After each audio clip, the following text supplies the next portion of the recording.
Chapter 6. Great Expectations. The months and years went by. I had been Joe's apprentice for 4 years. One evening, Joe and I were sitting in the village inn. A stranger came in, a big, tall man with heavy eyebrows. The man had large, very clean white hands. To my surprise, I recognized the man. I had seen him at Miss Havisham's many years before. He had frightened me then. He frightened me a little now. "I think there is a blacksmith here, name of Joe Gargery," the man said in his loud voice. "That's me," Joe answered. He stood up. "You have an apprentice, known as Pip," the stranger went on. "Where is he?" "Here," I cried, standing beside Joe. "I wish to speak to you both. I wish to speak to you privately, not here," the man said. "Perhaps I could go home with you." We walked back to the forge in silence. When we were in the sitting room, the man began to speak. "My name is Jaggers," he said. "I am a lawyer in London, where I am well known. I have some unusual business with young Pip here. I am speaking for someone else, you understand. A client who doesn't want to be named. Is that clear?" Joe and I nodded. "I have come to take your apprentice to London," the lawyer said to Joe. "You won't stop him from coming, I hope?" "Stop him? Never!" Joe cried. "Listen, then. I have this message for Pip. He has great expectations." Joe and I looked at each other, too surprised to speak. "Yes, great expectations," Mr. Jaggers repeated. "Pip will one day be rich, very rich. Pip is to change his way of life at once. He will no longer be a blacksmith. He is to come with me to London. He is to be educated as a gentleman. He will be a man of property." And so, at last, my dream had come true. Miss Havisham, because Mr. Jaggers' client must be Miss Havisham, had plans for me after all. I would be rich, and Estella would love me. Mr. Jaggers was speaking again. "There are 2 conditions," he said, looking at me. "First, you will always be known as Pip. Secondly," Mr. Jaggers continued, "the name of your benefactor is to be kept secret.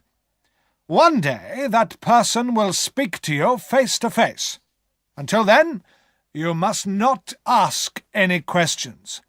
You must never try to find out this person's name.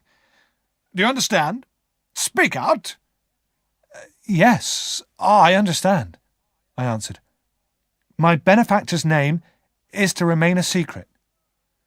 "Good," Mr. Jaggers said. "Now, Pip, you will come into your property when you come of age, when you are 21. Until then, I am your guardian. I have money to pay for your education and to allow you to live as a gentleman. You will have a private teacher. His name is Mr. Matthew Pocket, and you will stay at his house." I gave a cry of surprise. Some of Miss Havisham's relations were called Pocket. Mr. Jaggers raised his eyebrows. "Do you not want to live with Mr. Pocket? Have you any objection to this arrangement?" he said severely. No, none at all," I answered quickly. "Good. Then I will arrange everything," Mr. Jaggers went on. "Mr. Pocket's son has rooms in London. I suggest you go there. Now, when can you come to London?" I looked at Joe. "At once, if Joe has no objection," I said. "No objection, Pip, old chap," Joe answered sadly. "Then you will come in 1 week's time," Mr. Jaggers said, standing up. "You will need new clothes. Here is some money to pay for them. 20 guineas. He counted out the money and put it on the table. "Well, Joe Gargery, you're saying nothing. Mr. Jaggers said to Joe sternly. I have money to give you, too. Money? What for? Joe asked. For loss of your apprentice, Mr. Jaggers answered. Mr. Pip has been your apprentice, and now you are losing him. Dear Joe placed his heavy hand gently on my shoulder. Pip must go free, Joe said.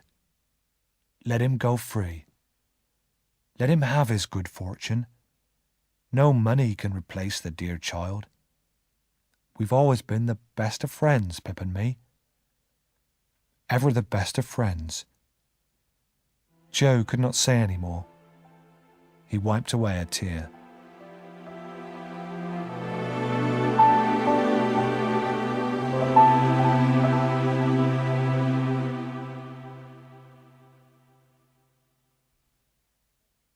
And so, my whole life changed. How happy I was! But Biddy and Joe were sad and quiet. This upset me. Why were they not pleased at my good fortune? The next few days passed slowly for me. I bought new clothes, boots, and a hat. I decided to say goodbye to Miss Havisham before I left for London. How smart you look, Pip, Miss Havisham said when she saw me. You look like a gentleman. Why is this? I have had good fortune since I last saw you, Miss Havisham, I said with a smile. I am so grateful, Miss Havisham, so grateful.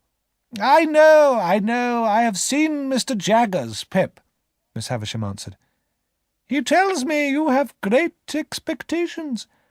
You now have a rich benefactor, and you are leaving for London tomorrow. Yes, Miss Havisham.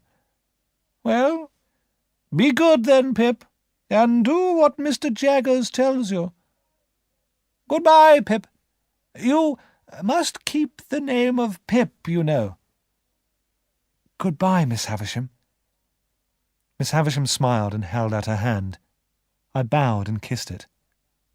On my last evening at the forge, Biddy cooked a special supper, and I wore my new clothes. The London coach left the town at 6 o'clock the next morning. I told Biddy and Joe that I wanted to walk to the town alone. Was I ashamed to be seen with them there? I'm afraid I was. I said goodbye to Mrs. Joe, then to Biddy and Joe. Biddy and Joe were both in tears as I waved goodbye for the last time. I walked on, and then my own tears began to fall. As I got nearer to the town, the morning mist disappeared and the sun shone. I was on my way to London. I was a young man with great expectations.